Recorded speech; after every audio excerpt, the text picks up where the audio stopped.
Hello, beautiful. I'm your host, Nicole Goff. Welcome to the Ecstatic Life Podcast, the podcast for women who want to live fully embodied, nervous system regulated, open-hearted, radiant, and alive. Here we explore the practices, modalities, and lived rhythms that return you to yourself, to your heart, to your body, your intuition, and your divine spark.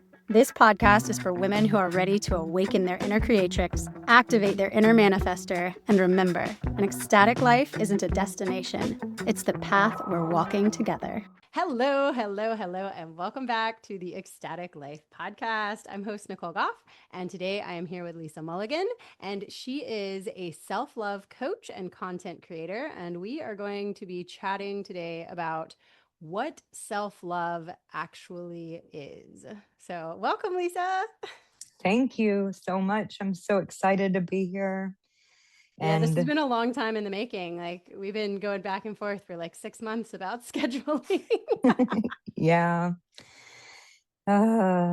Schedules. Yeah, such is life. And we actually like live in the same area and have met in person, which is fun. So here I am in my brand new podcast studio. So if we do a part 2, we got to figure out how to get you here in person, because I'm setting up. I got a second mic now.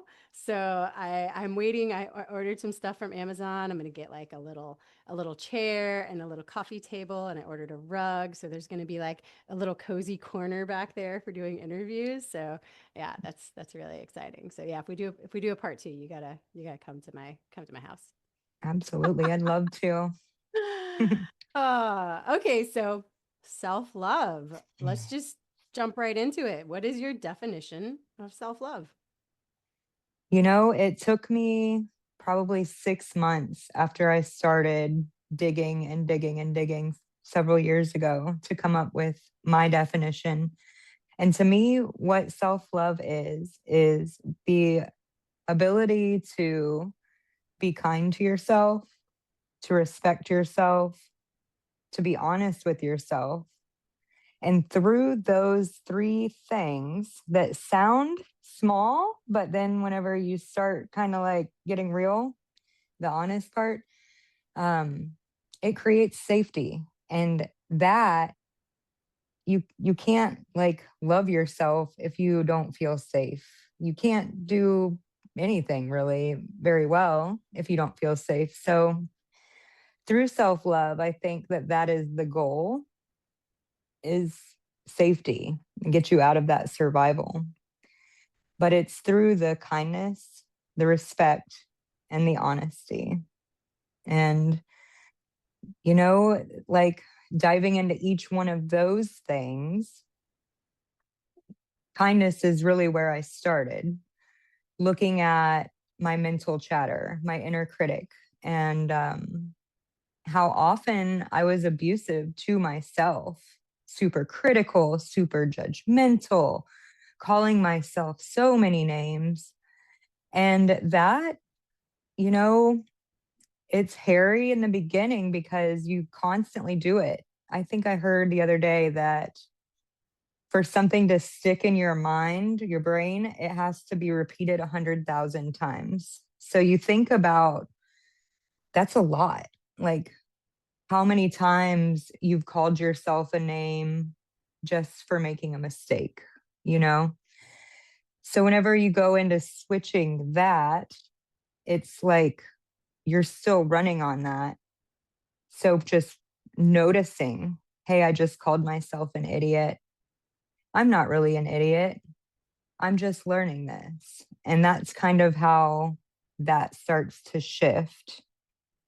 Once you get that down and you're starting to be more kind to yourself, then you can start respecting yourself. And I think respect is interesting. It took me months just to figure out what respect actually is. And if you look at the word, respect means to re-look at something. So to me, and it's like re-look, for me, it's a listening. It's very tied with our emotions. Like, are you listening to yourself when you want to say no, but you say yes? That is disrespect to yourself. And every single time you do that, it is telling yourself that you don't matter, that you're not worthy of what it is you want to do. And it's so crazy how often we do this. It's crazy. Listening to your emotions when they come up. If you're feeling anxious, so often we're like, I don't want to feel this, make it go away. But instead of that, leaning into it and listening to it, re looking at it. Why is this here? Getting curious about it. There's a need. And that is really the root of what I do. And I think that that's the biggest disconnect with people, is that we've made emotions make you weak. They're bad, they're wrong, they're too much. But really, they're messengers. And it's like we're living in this ultimate shoot the messenger. Like you don't get the message then. And then it's all chaos. Can you imagine if you don't open your mail and your mortgage is late and, then or your car and you don't have, they come repo it. Like the message gets stronger. It doesn't go away. And that's what happens with our emotions. So, really diving in and being able to re listen to yourself, re look at yourself, that is what I see respect as. And honesty starts all of it. Actually, before I started being kind to myself, before I started respecting myself, I had to get radically honest with the hardest thing was admitting I wasn't happy. I have 3 kids. I have a husband. I have a house. At the time, I owned a successful business that was burning me out and sucking me dry. Um, I have all the things. I have woods right next to me that I can go play fairy in. And it was this guilt of like, who am I to not be happy? I have done all the things. I have all the things. But really admitting that was the starting point of my radical honesty. And it's not that you have to be radically honest with everyone around you, but you need to start with yourself. Stop pretending, you know? It's everything. And then from there, they all intertwine every day, all day. Yeah, and what it makes me think of is know thyself, right? Yeah. So Yeah. that's really what it's all about, right? It's about Yeah. really knowing your soul, your spirit, your higher self, whatever you want to call it, that part of you that is not this physical body. It's about getting in touch with that and accessing that, your divinity, that you are Absolutely. beautiful and special and perfect just the way you are. And we're having this human experience here. And as this human, we fuck up. And it's so easy to get so mired in that. It's so easy to get so caught up in that day to day in the physical reality and in, what we're doing. And to lose that be part of ourselves, to lose that really, that. And on the inside, if you think your soul is connected to God, or if that doesn't speak to you, your spirit, the universe, whatever language fits, but that non-physical part of you, like that is pure love, right? When we talk about, self-love and loving yourself, like, you know God, universe, source, is that energy is love. And so peeling Absolutely. away all that human and forgiving and getting back in touch with that true essence of who you are. And Yeah. very, very beautifully said. Thank you. That was a beautiful introduction. And I know like this is come when you talk about saying the negative things to yourself. Like I know you came from a place with yourself that was very dark, and I don't know if that's something you want to touch on at all in this talk.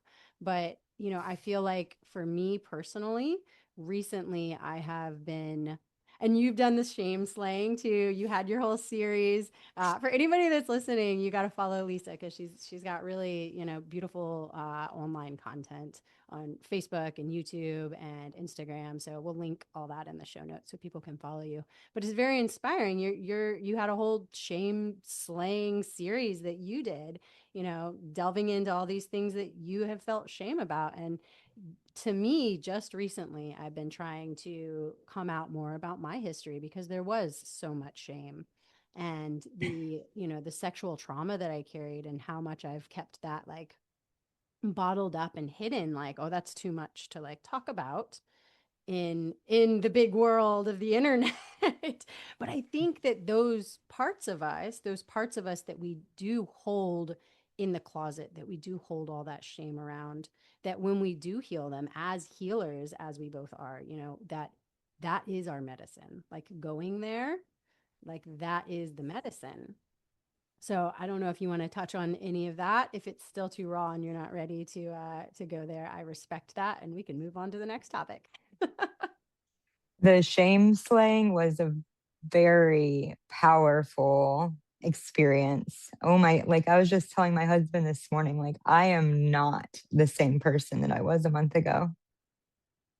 And it started out like, I don't, just this idea that kept coming that wouldn't go away. I'm like, oh, that's silly. Why would I get online and tell everybody? And I started out with only like one or two ideas, and then they just kept flooding in. And it was just like the amount of like communication from people that I got during that, like Me Too, and it is just like sweeping under the rug. For our whole lives we've been sweeping all this stuff under this rug, which is our body. And like, why most now some of the things I was ashamed of for things that I did and my mistakes, but a lot of the things that I was ashamed of, what was somebody did something to me, and I held on to that. And it's just like, I had heard it in a video after I kept getting the idea to do it. And it was like, the cure for shame is expression. And that was why I started the series, was to experiment. I am a scientist too. I love experiments and I love all the woo. I just like the things we can't see. I want to trial and error. And, but it is like, I feel lighter. I feel more free. I feel like I have nothing to hide. Like we make mistakes and it sucks, but we learn from them. And that's the main thing that I got from this, was that like it kind of, because I was afraid to make mistakes, kind of perfection mentality or whatever. And the series, like it just concreted for me that I do make mistakes and then I will learn from it. Like I will learn and grow from it. So it's not a bad thing. Not that I'm going to go out and like try and make mistakes, and intentionally mess things up, but knowing that when I do, it's going to make me stronger. And I have I know how to repair it now, which was something that was a struggle for me in the past. Admitting that I had made a mistake, you want to kind of hide it, sweep it under that rug and keep it in. But yeah, the shame, because, I drank a lot. I did a lot of the same things that my parents did to my kids, especially early on.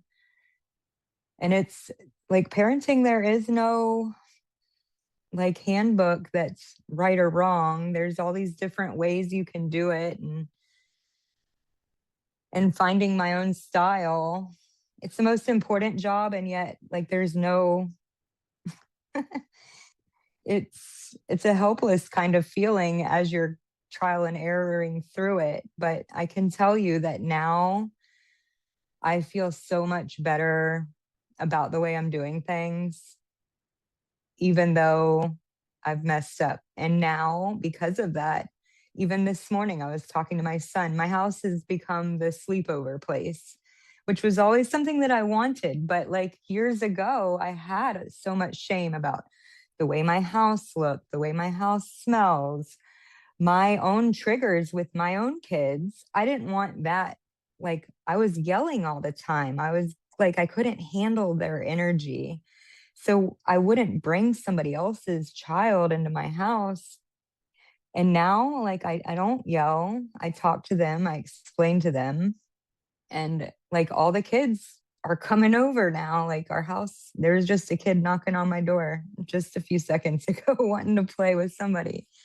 And it's like my oldest son was like, well, it wasn't like that whenever I was a kid, you know, and I took that opportunity to explain to him all the things that were going on in my head that I didn't want, is social anxiety and all this shame.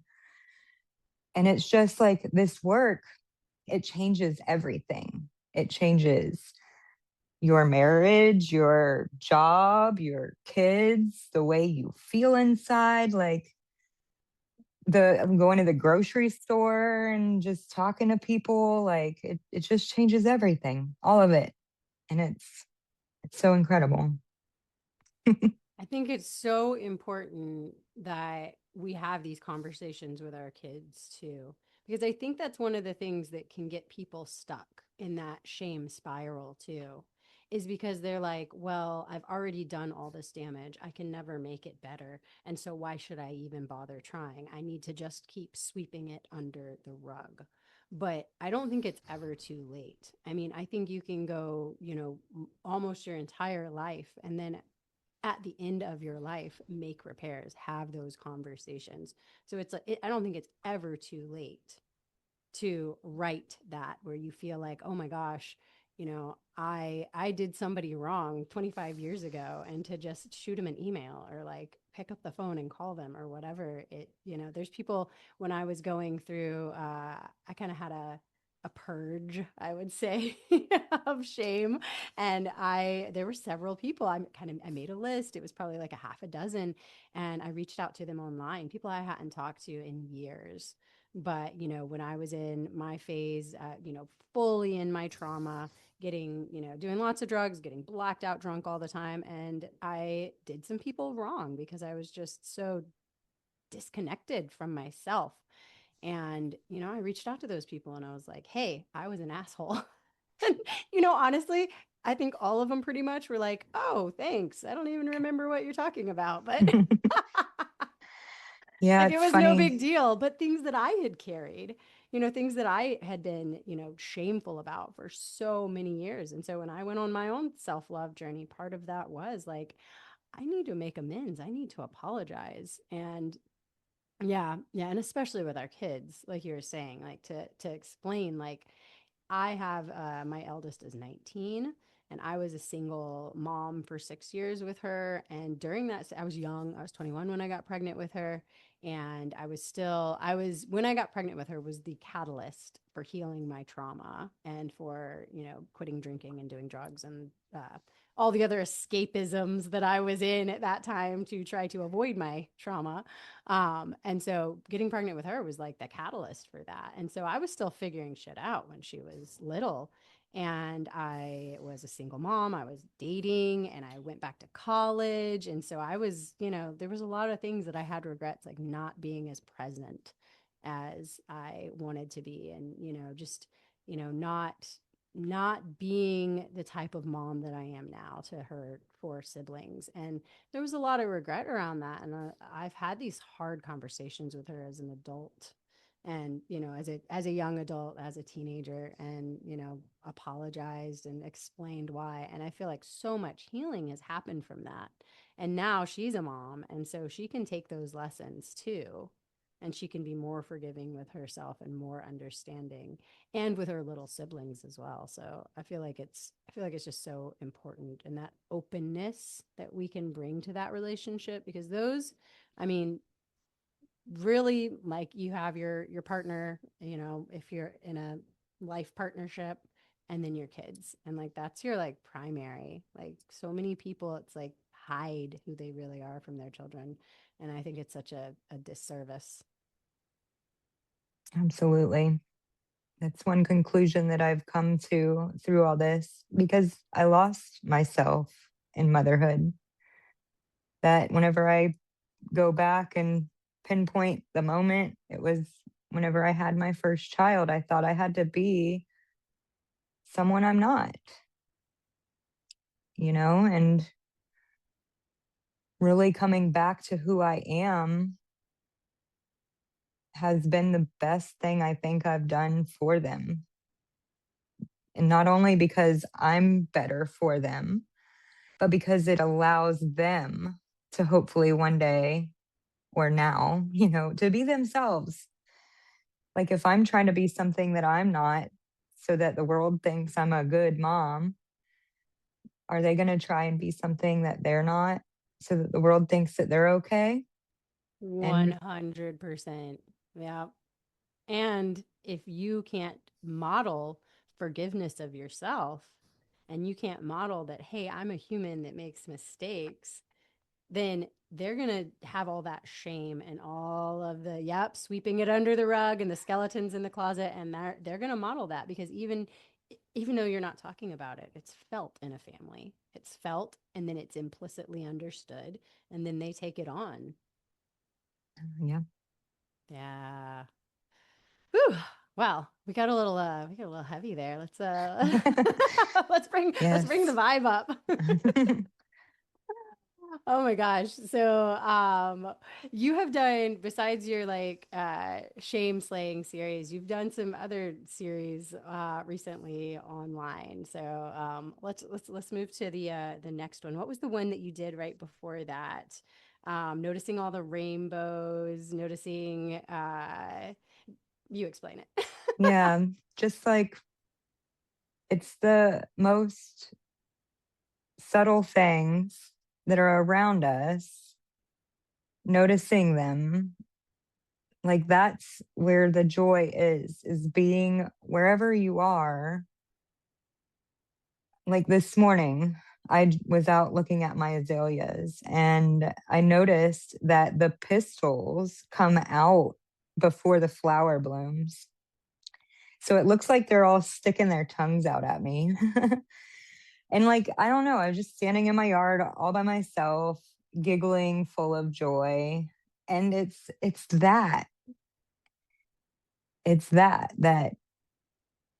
it's everything. I, Just being able to notice. I want to put a pin in that too. It's like the standing by yourself in your yard laughing at a flower. Like I feel like the more I get in touch with my know thyself, the more I get in touch with this inner part of myself, the more I get, into my self-love, the more childlike and silly and kind of ridiculous. I see why some people can be like, oh, so and so is off their rocker when they have Yeah. awakening because you do. I'll catch myself saying things to people and people looking at me like, what the hell are you on? And I'm like, no, you just you don't understand. I'm just so happy all the time now. Yeah. It was I don't know, maybe a week or two ago that something just clicked. I was sitting in my car waiting to pick up my kid from the gym and I was looking at this bracelet and it's got sparkles in it. And something just clicked. It was and then I've just been happy.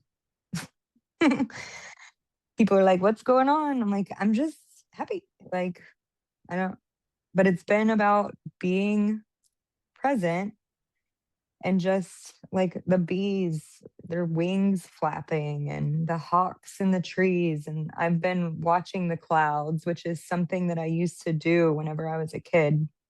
I would just lay in the grass and watch the clouds. And it just brings me so much peace. And it's that's all. And meanwhile, when we're on our phones scrolling or sitting somewhere thinking about all the things that we've done or all the things that are to come, you don't notice. And then you're disconnected from what is. And that's not very joyful. It's not a joyful existence. And that's really what I've been diving into recently is presence. And that I've come around, I've read both of Eckhart Tolle's books. I've watched probably 1,000 hours on YouTube of presence content. And it's such a mind-blowing concept. It sounds so simple, but it's to like catch yourself in the moments where you're time traveling or distracting. Why are you time traveling? Like maybe something does need to be healed. If you keep ruminating on the same thing, it's because it hasn't been healed and it's coming up to be healed. So instead of distracting at that point, coming into the moment and feeling that, getting to that need that's underneath, giving yourself that need. And then all of a sudden, you're not going to the past for that anymore. It's some other thing that needs to be healed. But, and then the anxiety on the other end of that, we're living always got to be making sure you can't sit down. Like it steals your joy, it steals your life. Yeah, and my introduction into the healing. So my first modality that I dived into back in 2008 or so when I first really started was mindfulness. So when I went to university, I did my honors thesis on mindfulness meditation for sexual trauma. So that was the first modality because and I started doing yoga around the same time regularly too, which, somatic work, moving things through your body. I've told this story on the podcast a lot of times, but I couldn't sit still in my own skin. Like it felt uncomfortable to be in my own skin and be still. And so I found that in, trying to sit in meditation felt like torture. And so things like the walking meditation or just, listening meditations, like just becoming present and then focusing on things that were like outside of my body and then eventually being able to focus on sensations in the body. At first, I couldn't even focus on my breath because Yeah. that felt like I used to have a lot of anxiety attacks. So thinking about my breath would start triggering that anxiety, and so I had to start kind of, noticing, like you're saying, noticing the bees, noticing the flowers, like taking in my surroundings instead of being somewhere else checked out to try to escape the pain that was being in my body, but eventually it got easier and it got easier, which kind of leads me to something that I'm curious about. Like what, like, are there actual like practices that you're doing right now, like that are helping to bring you into the state of self-love? Are there actually like regular practices you're engaging in, or is it more just like the present day to day of how you're interacting with life? Well, there's one practice I'd like to share that's really quick. And then there's another one that I do. Like I learned it about a little over a year ago. And it's how I get under the emotion or through the emotion to find, because the emotion is there to show you that there's an attachment need not being met. That is why the emotions, I don't like calling them negative emotions, but like the lower I emotions, we'll call them say. difficult. I The find that uncomfortable. difficult or Yeah. uncomfortable. Yeah. Cause like then it's more personal. Like it's difficult for you. Whereas like something like might not be as like rage versus grief versus, so I usually that's how I say it. Cause yeah, when you say like negative, it's like, no, it's like you Yeah. need those things, Right. It's like got a message. It's got a exactly, message. exactly. So not to demonize them, but it's real easy to be in joy for, most people, but it's difficult to be in grief. So sorry not to derail Yeah. you. And if you want to do a practice, like if you want to lead me through something or something like that, like that would be cool too. Okay. Well, the first practice I want to share is what I learned whenever I was like at the very beginnings. And I was doing it like I was trying to get love in my body, like just to be able to feel love so that I could like channel it into water and then drink it, which I mean, you can do that if you want to or not. But really, like the part that's amazing is how you get love in your body. So it's like, so often we think we need somebody else or something to feel love. But the imagination is this like amazing thing that we so often use to like dig ourselves into the ground. So we're already using it to do that. Like, let's just not do that anymore and switch it to go delusional. Like, whatever. Okay. So, what I do, and I do this one pretty frequently too. I was doing it earlier this morning, but you just imagine something you love, or someone you love, like a time in your life where you felt so much love. Like maybe you're 3 or 4 and you see a butterfly, or you see a dandelion, or your wedding day, or the birth of your first child, or your best friend and you having the time of your life, like whatever it is for you. And just imagine that and like let it be in you. And you did that. That love is inside of you. And that, whenever I realized that, it was such a profound moment because we think it's them that's making us feel that love, but we can feel it just by imagining it. So you can use that to your advantage whenever you like. If you want to Yeah. feel love, like it's the same with safety too. Yes. Yeah. So like It's so profound and yet so simple, but most people do outsource. They outsource their love. They outsource their emotions. I mean, how much are we taught in language growing up? You made me. You made me feel. You made me feel like that's just such a common way to speak. And then, we end up saying it to our kids. I've tried so hard the last few years to like take that language out, but I still catch myself after like 3 or 4 years of actively trying to purge that language. Like I still find myself saying it, like, and then I'll catch myself and I'll say to, my kid usually is what it is like, oh, you made me so mad. Oh, no, no, no, no. I feel mad. I feel mad. You didn't make me anything. No one can make you feel anything. But it's so it's hard. it is rewiring. Yes. It's layered, multi. It is. I've been thinking of it like an onion. Like, you peel back and then there's another layer and another layer and another layer. It's like uncovering and further uncovering. I'm about to be joining or well, I joined. I'm about to be doing a seminar, a 2-part seminar with the Savatov Institute. I don't know if you've seen anything from them. Highly, highly recommend. I did a free 3-hour, I'm sorry, training with them. And it was like so mind blowing just in 3 hours. So I signed up for a 3-day and a 7-day retreat where you actually like, sleep there, everything. Yeah. But the Savatov method is very similar to nonviolent communication. And I don't know if you're familiar with nonviolent communication, but I did NVC for like 10 years.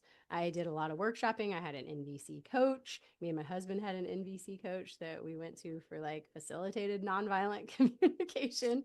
But the Savatov is like that, but with this spiritual aspect added to it.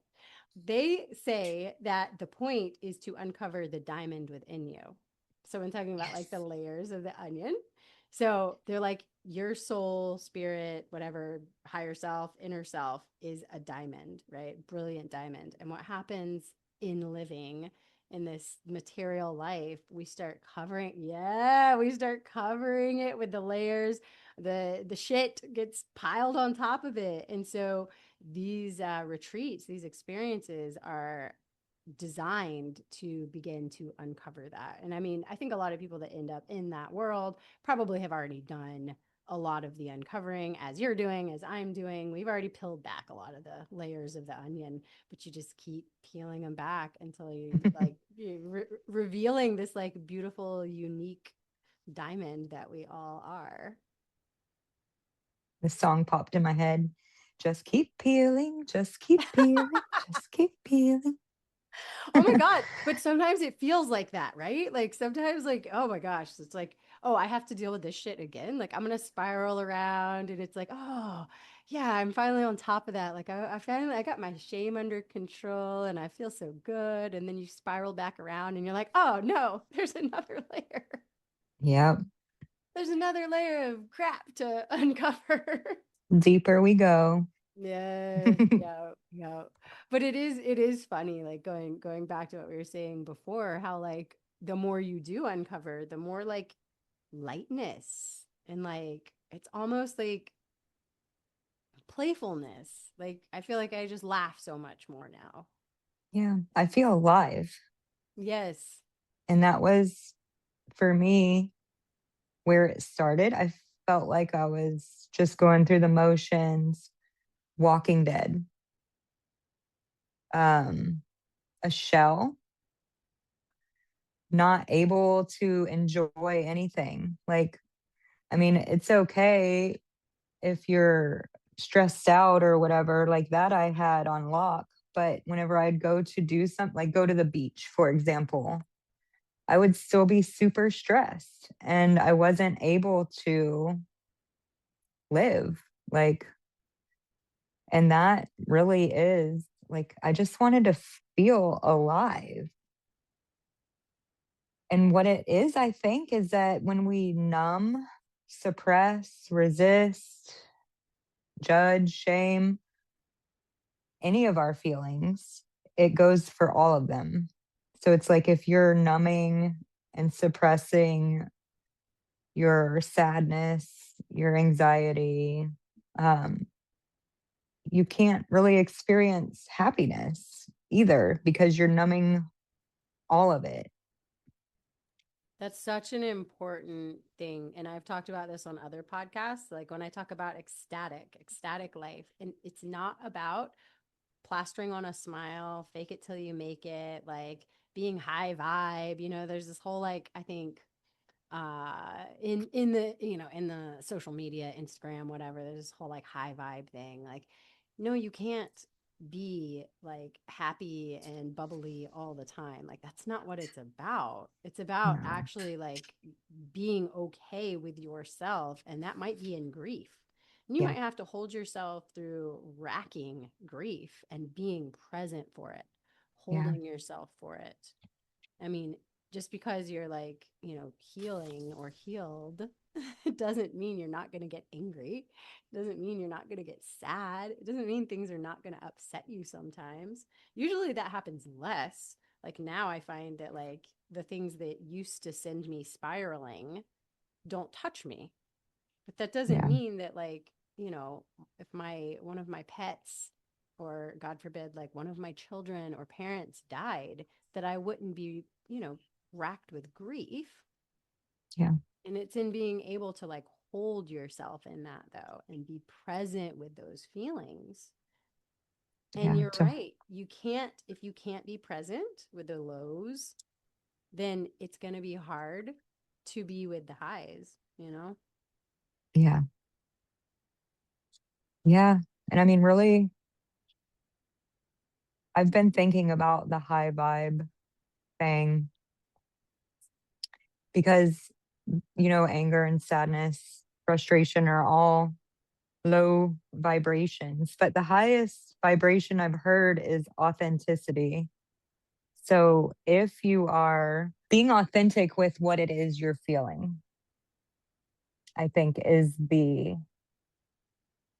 like if you're angry, allowing yourself to be angry, to allow yourself to feel that fully, to have it take you over. And whenever I say this, I often get like, oh, go, temper on people, like have a rage. And I'm not, it's like not taking it out on anyone. It's allowing it to be in your body without rejecting it. You can imagine it's an angry child or, a sad, hurt puppy. And like it comes to your door at midnight and it's, really angry because maybe it's hungry or thirsty or something. Like, do you just slam the door in its face and tell it to go away? Or do you like get on its level and say, hey, I see you. What is it that you need? And then give it the water and the food or the hug, or it's often something so simple. Like for me, it's normally safety, attention. They say, oh, they're just doing that for attention. It's a need. We have that need. You don't need attention from other people, though. What you need is to give yourself that, like, I see you, like, I'm here. And love is another one that comes up quite a bit. Safety really has been the biggest one. And I think for women, like, it's just, it's, I was 38 years old before I would go walk down a street by myself because I thought somebody was going to like come attack me, which is still a possibility. It's in our ancestry, in our lineage. Like it's like not just from what's happened to us in our lives, but I was just talking about this on the podcast that I recorded for today that's being released actually. We have been for so many years the witch wound. We have been brutalized, burned at the stake, raped, and, any other amount of abuses.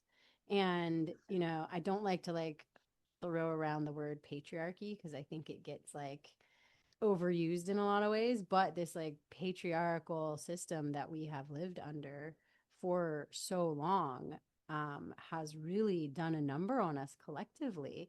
And so it's not just like, the sexual trauma that I carry in my soma because I experienced it, but then my mom and my grandmother and all of the women before me, there's such a history of brutalization. And so we do like we're carrying that, and it's such a legitimate thing.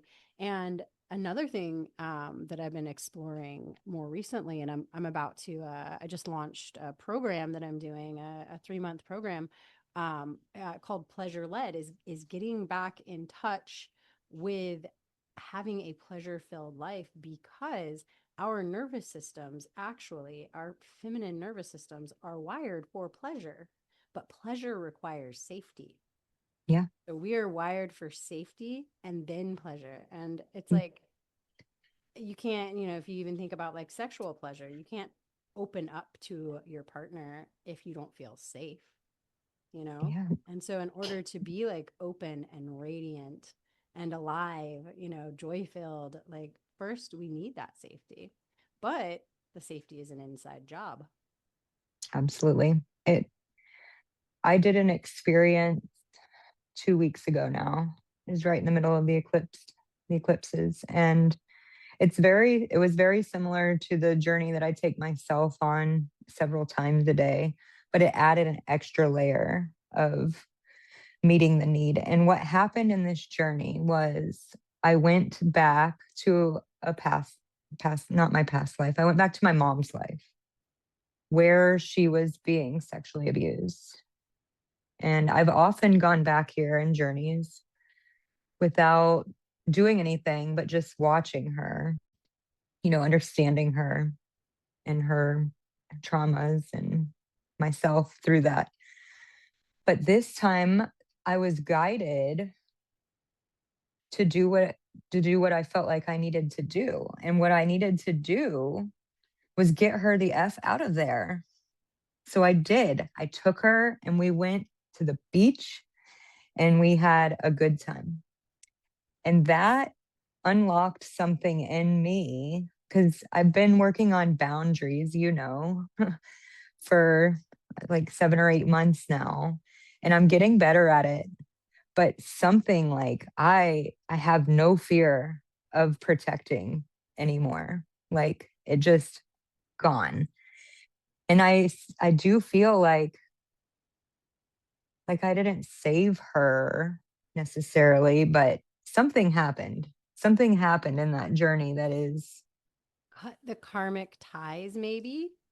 yeah, I know through some of those past life regression thing, like there are ways that you can, and I'm not an expert in this, but I know like energy workers that do this. I have a friend who's a Reiki healer, and she actually works in that with severing these karmic ties. So it's possible that you like wrapped up a karmic tie in that and severed that baggage that you were carrying, that fear that you were carrying over from your mom, and it wasn't yours. So yeah, being able to like set that down. yeah. And I just feel it's hard to say safe to protect because I'm aware that it could get me killed. It happens all the time. But being okay with that. Like, if I do get killed in the pursuit of protecting someone vulnerable, so be it. I'd rather do that than live a life of like, you know, in fear. So there's still fear in doing it because if you look around the world, when people speak up against evil, sometimes they get like Jesus, like they killed Jesus.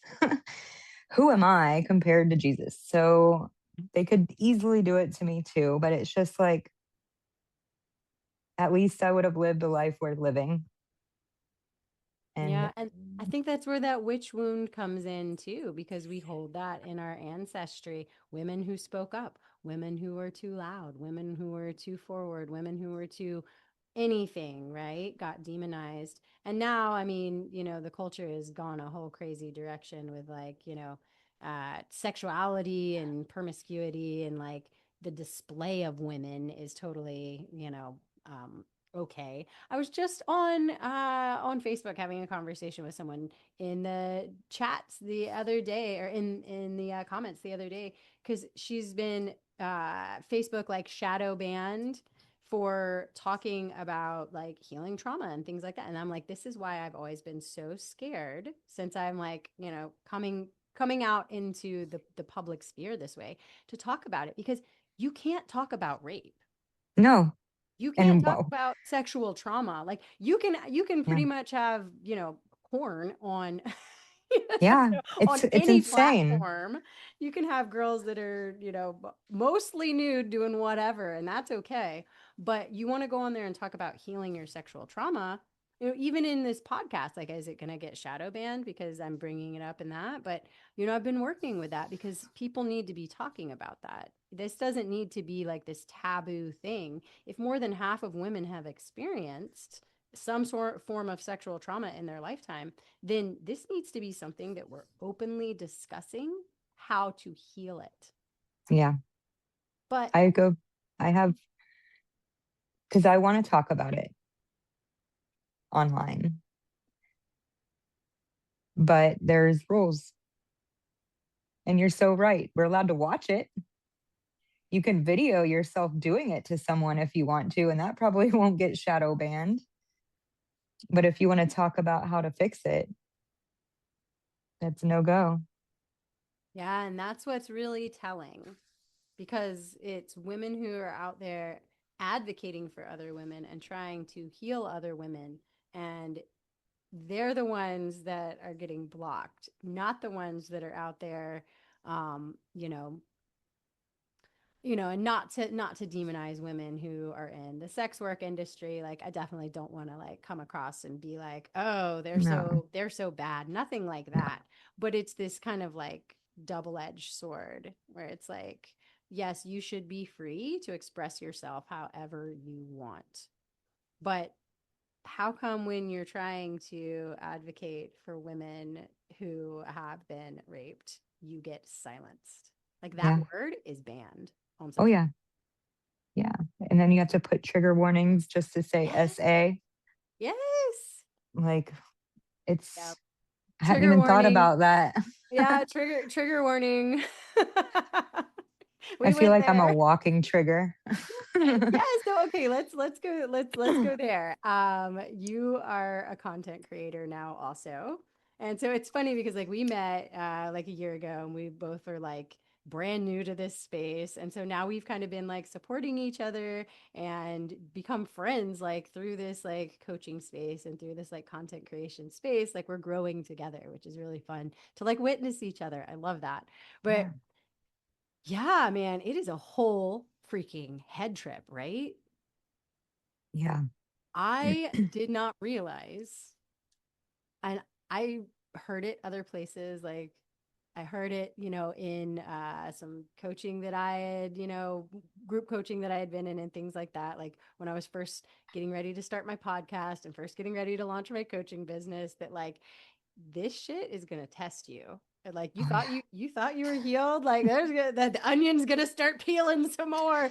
I was not ready. Like I'm like whatever. I got this. Like I am like bold, brave. Like I put myself out there. No big deal. Oh my gosh, it has been such a trip. So yeah, what's your experience with that? I mean, I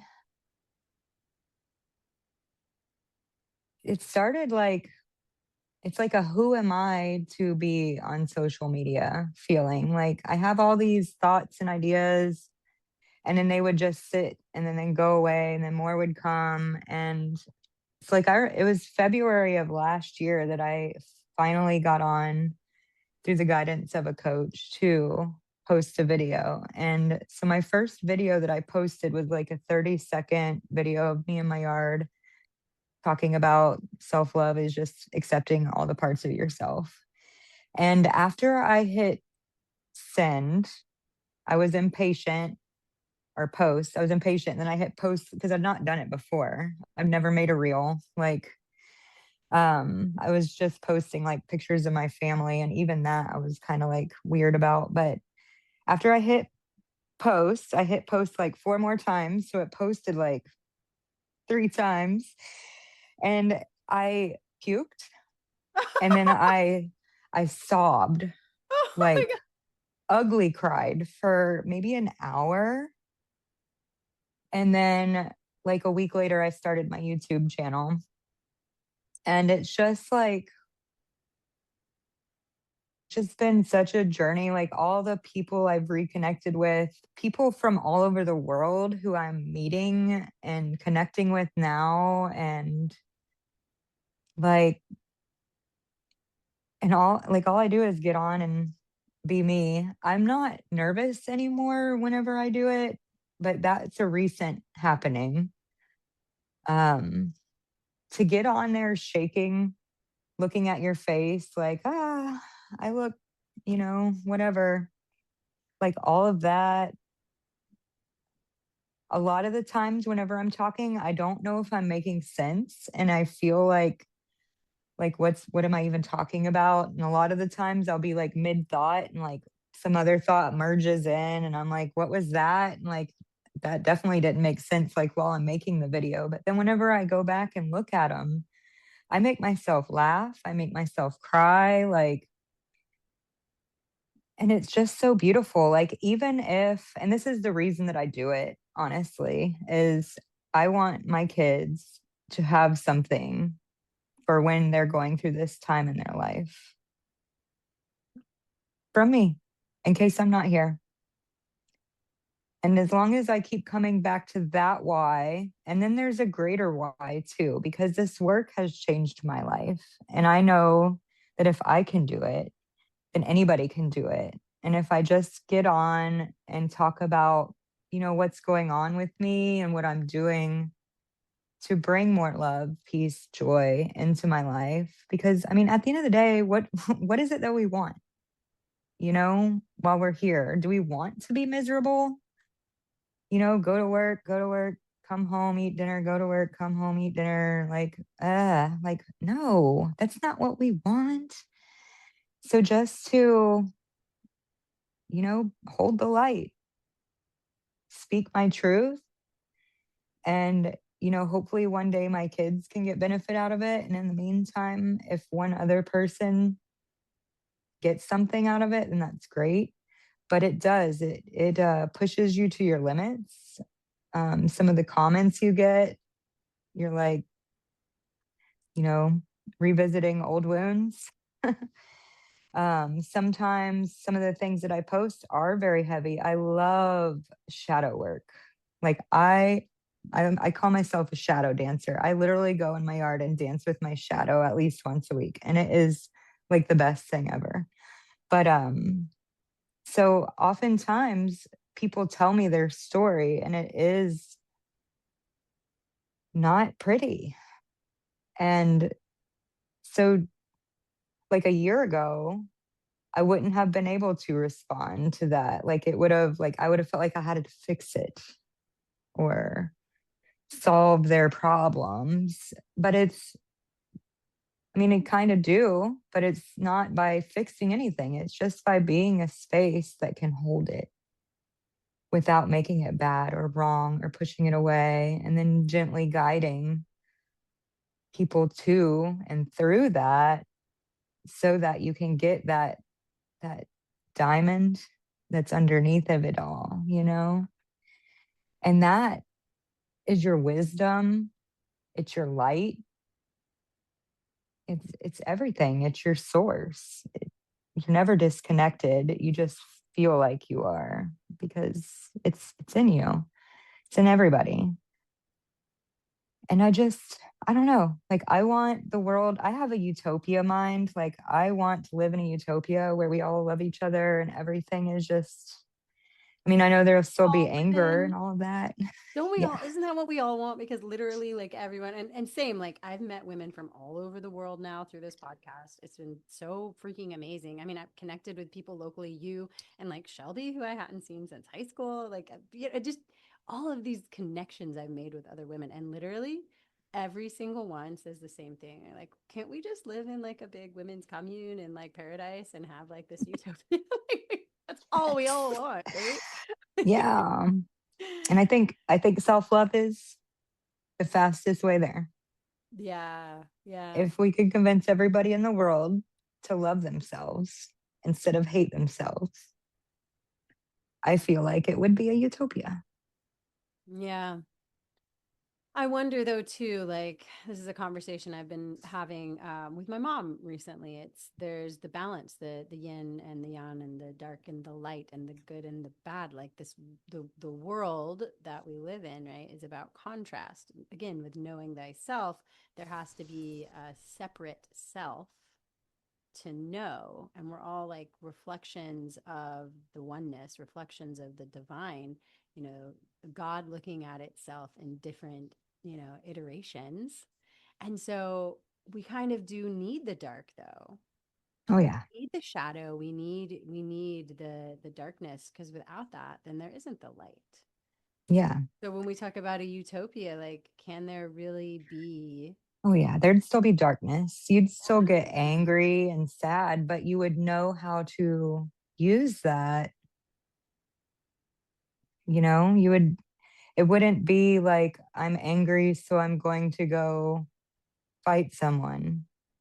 You would feel your anger and process it and find the need that's under there that's unmet and give that to yourself and then continue on as I don't propose getting rid of darkness. That's where the seeds grow.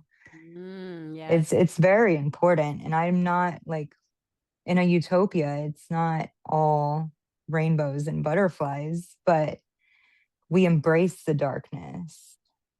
It has its purpose and we know what that is. I wonder though, can you have the utopia without also having the war and the famine and the genocide? I hope so. Is it karmically that there has to be an era of those things in order to have the other side of that, which is utopia. These are the kind of things I contemplate now. Yeah, it's good stuff. The question there is, would there be war if we all were emotionally regulated? No. Yeah, I don't think so. There would still be, natural disasters, people dying, because we can't change those things. And these things do cause, when somebody dies, the stages of grief, anger, depression, all of them, they're in there. So there's still going to be things that trigger lower emotions, but we would all have the tools and the capacity to sit with ourselves in it instead of exploding outwardly, which is where I think war comes from, is it's basically taking your anger out on somebody else that you haven't sat with. Yeah. Yep. We'd probably have to get rid of borders too, though. Oh, that's a whole other podcast. Oh my gosh. Yes. And this is why we're doing this. It's like you do the self work first, and then you reach a point where it's like, okay, I have to share this with everyone else. And so here we are, and it's beautiful. And we're at an hour, and I feel like that's like the perfect place to wrap up, unless there's Yeah. anything else that's on your heart that you feel like you want to express here, anything you want to leave my listeners with. Like I said, I'll link how to follow you, how to work with you in the show notes. But do you have any events coming up or anything like that?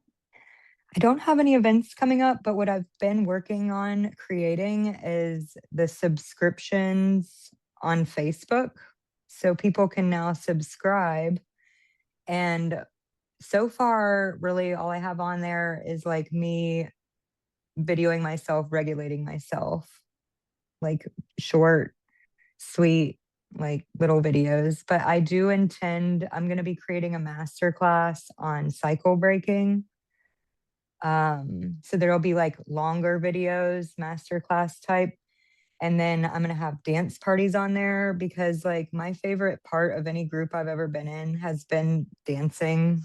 So dancing is such a huge part of my practices. I just love dancing. Well, this is a good time to announce I will be now hosting a monthly ecstatic dance at Kairos in Gainesville on the third Sunday at 6 p.m. Awesome. I will be there. Yeah, starting next month. That's so awesome. Congratulations. Yeah, I'm super excited. Literally just signed the contract today, so yeah. That's so cool. Yeah, but my subscription, I envision it because for me, the biggest struggle I'm hearing from people that I'm talking to, and also from my own experience, is that, time and money. So it's on your own time and it's $9.99 a month. And so it'll be like basically like me coaching personally in that subscription, just all the little practices, longer masterminds. I'm going to have some journeys in there too, some meditative journeys or adventures, I like to call them. But Yes, I've done one with you. They're super good. You're very good at holding that kind of a space. So yeah, I was able to go deep in that session. So yeah, yeah. sweet. That's awesome. Any last words of wisdom? Love yourself. The rest falls into place. Boom. Mic drop. Awesome. Thank you so much. I'm so glad we finally, I mean, it's all divine timing, right? It happens, it unfolds as it's supposed to, but yeah, we've been talking about collaborating on this podcast for so many months now. And so I'm so happy to have you on here. Thank you so much. Yes. Thank you so much for having me.